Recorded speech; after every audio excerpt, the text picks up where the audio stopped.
మాజీ మంత్రి హరీష్ రావు సీఎం రేవంత్ రెడ్డికి బహిరంగ లేఖ రాశారు. సన్నవడ్లకు వెంటనే బోనస్ ఇవ్వాలని డిమాండ్ చేశారు. రెండవ పంట వేయాల్సిన రైతులు బోనస్ కోసం అధికారుల చుట్టూ ప్రదక్షిణలు చేయాల్సిన దుస్థితి ఏర్పడిందన్నారు. 48 గంటల్లో ఇస్తామని 48 రోజులైనా బోనస్ ఇవ్వకపోవడంపై హరీష్ రావు ఫైర్ అయ్యారు.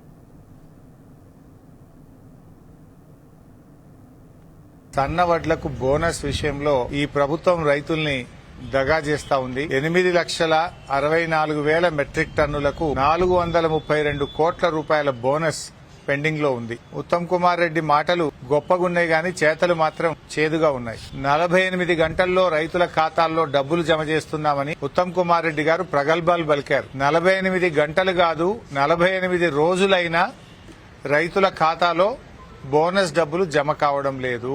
ఈ విషయం మీద రాష్ట్ర ముఖ్యమంత్రి రేవంత్ రెడ్డి గారికి ఒక బహిరంగ లేఖ విడుదల చేయడం జరుగుతా ఉంది. సన్నవడ్లు అమ్ముకొని దాదాపు 2 నెలలు గడుస్తున్నా కూడా రాష్ట్ర ప్రభుత్వం బోనస్ డబ్బులు రైతుల ఖాతాల్లో జమ చేయడం లేదు. రెండవ పంటకు ప్రిపేర్ కావాల్సినటువంటి రైతులు బోనస్ డబ్బుల కోసం కలెక్టరేట్ల చుట్టూ వ్యవసాయ శాఖ అధికారుల చుట్టూ తిరగాల్సిన పరిస్థితి ఏర్పడ్డది. వడ్లకు బోనస్ అన్నారు, దాన్ని కూడా బోగస్ చేశారు. 2 లక్షల రుణమాఫీ మోసం చేశారు. నిన్న రైతు భరోసా విషయంలో మోసం చేశారు. మొత్తం వరంగల్ రైతు డిక్లరేషన్ ను తుంగలో దొక్కిండ్రు, గాల్లె గెలిపింది కాంగ్రెస్ పార్టీ. వరంగల్ రైతు డిక్లరేషన్ లో చెప్పిన ఏ ఒక్క హామీ కూడా ఈ రోజు అమలుకు నోచుకోలేదు. అన్ని పంటలకు బోనస్ అని లాస్ట్ కు ఒక్క వరికే ఇస్తామన్నారు. ఆ వరిలో సన్నాలకే ఇస్తామన్నారు.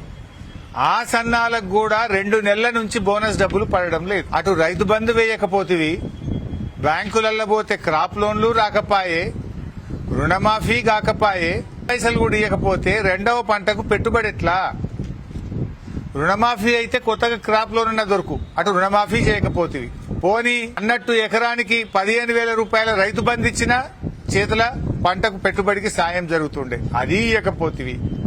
పోనీ 6 కాలం కష్టపడి పంట పండిస్తే పండిన పంటకు ఇవ్వాల్సిన వడ్ల పైసలు కూడా ఇవ్వకపోతే నువ్వు రైతులకి ఏం చేసినట్టు? ఉత్తమ్ కుమార్ రెడ్డి మాటలు ఉత్తర కుమార ప్రగల్భాలైపోయింది. అవునా కాదా చెప్పు? నువ్వు పొద్దున్నేస్తే బీఆర్ఎస్ పార్టీని తిడుతుంటావు.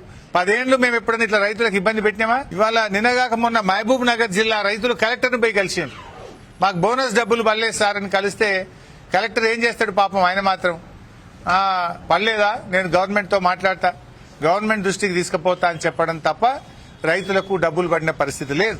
నేను టీవీలో చూస్తే ఉత్తమ్ కుమార్ రెడ్డి 48 గంటల పైసలన్నీ ఇచ్చేసినామని పాలాభిషేకాలు చేయమంటుండే. ఆయన ఎందుకు చేయాలని ఆయన పాలాభిషేకాలు? రుణమాఫీ ఎగ్గొట్టినందుకు, రైతు బంధు వేయనందుకు, సన్నవడ్లకు బోనస్ ఇయ్యనందుకు నీకు పాలాభిషేకాలు చేయాలనా? రాండి రేపు ఊర్లలోకి వస్తే ఏం అభిషేకాలు చేయాలో ప్రజలు చేసి చూపిస్తారు మీకు.